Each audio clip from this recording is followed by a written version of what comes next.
Where is that procedure written? I don't believe it is written. So by generally accepted, you mean it's sort of, you know, Superintendent Kelley's rule?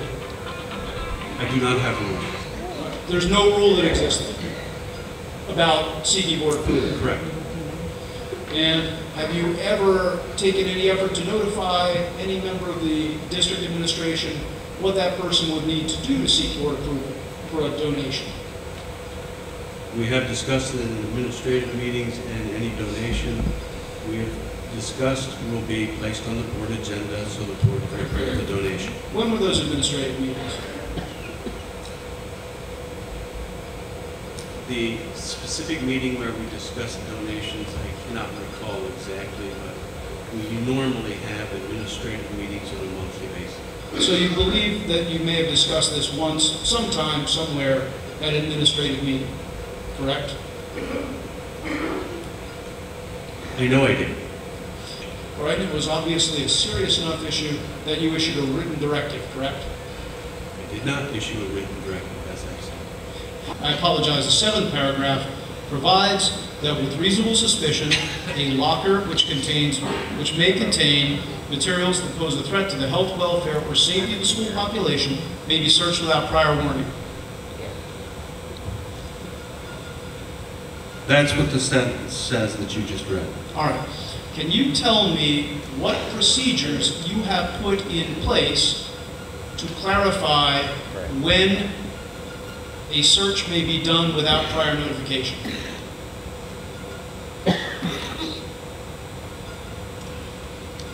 In writing? In writing. I don't have any that I have implemented in writing. There would be none that you've committed to writing? Correct. And when have you done training for your administrator team about when they may search with or without prior notification? I don't believe there's been training. You would remember if there were, correct? I would hope. Section on page 43, is there a requirement for prior notification of the student before search, is there? Not in that section. And in the other one, there is a requirement, correct? The other one referring to search and seizure on 45. It says where there is reasonable suspicion. So the two are different, aren't they?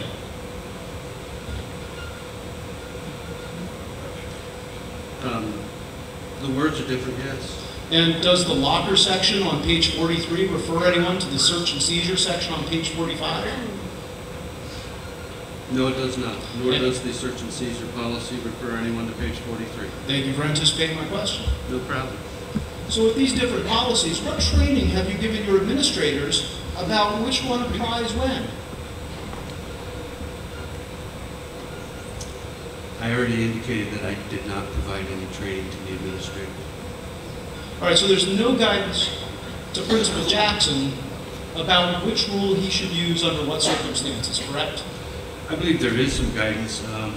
When I began, I believe I indicated that when you go to school to receive a certificate of a principal or a letter of eligibility, there are certain law courses that you are required to take that deal with search and seizure. Okay? I guess I took it under the assumption that administrators that had their certificate would know how to properly search a locker. So you've taken a school law class then, when you were getting your certificate, correct? Yes. Okay. And when you were taking that class, did someone recommend to you that it would be a good idea to review a handbook and leave conflicting provisions about a constitutional subject like search and seizure? Objection. It's argument. No. I said no. And in fact, you have left such provisions in this handbook that conflict with each other, haven't you? I said it was not recommended to me. And the bottom line is the search and seizure language is pretty much generic in regards to, you know, you do not go into a student's locker without having the student present, even if it is a random search. Even when we speak of bringing drug dogs in. If drug dogs come in, a drug dog will post to a locker, and that locker is designated with a post-it note, and then after the drug dogs leave, the student is brought to the locker. Sir, when's the last time a drug dog's been in this building? I can't answer that. Has it happened at all during your tenure? No, it is not. So your testimony then is that everybody knows that every time you get the student there first, correct? Yes. Then when did you recommend that this board change its policy providing exceptions to that for health, safety, and welfare?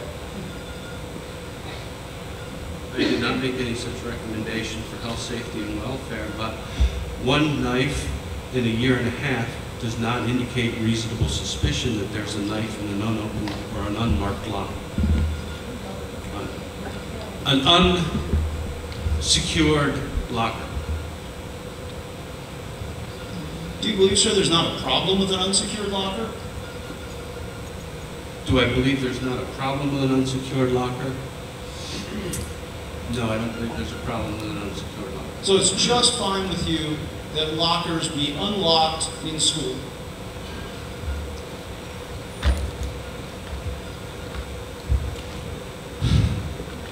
I would say, no, you're twisting my words. And maybe I made an error in saying that I don't approve of unlocked lockers, or I approve of unlocked lockers. I say an unlocked locker runs the risk of tampering with the contents of the locker. So you weren't personally aware of the circumstances here, correct? That is correct. All right.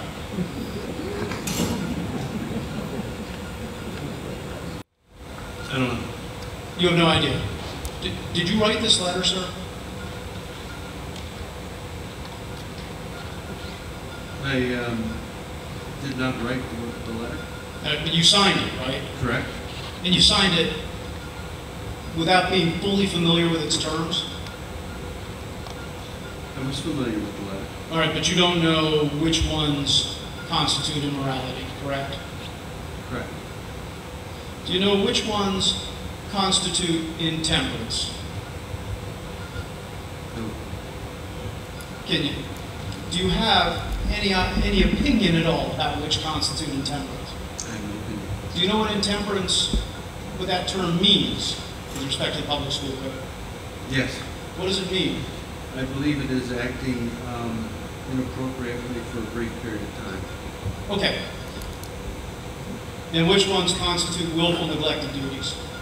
I don't know. So you have essentially brought charges against a man that could ruin his career, having no idea which of your allegations fit a cause for termination of his contract. I believe the allegation... let me finish, sir, under the Public School Code of 1949. Am I correct?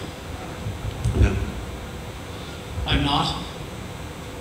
I'm not correct? No.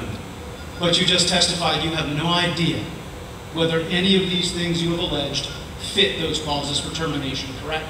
I think those things that are alleged can be tied to each and every single charge.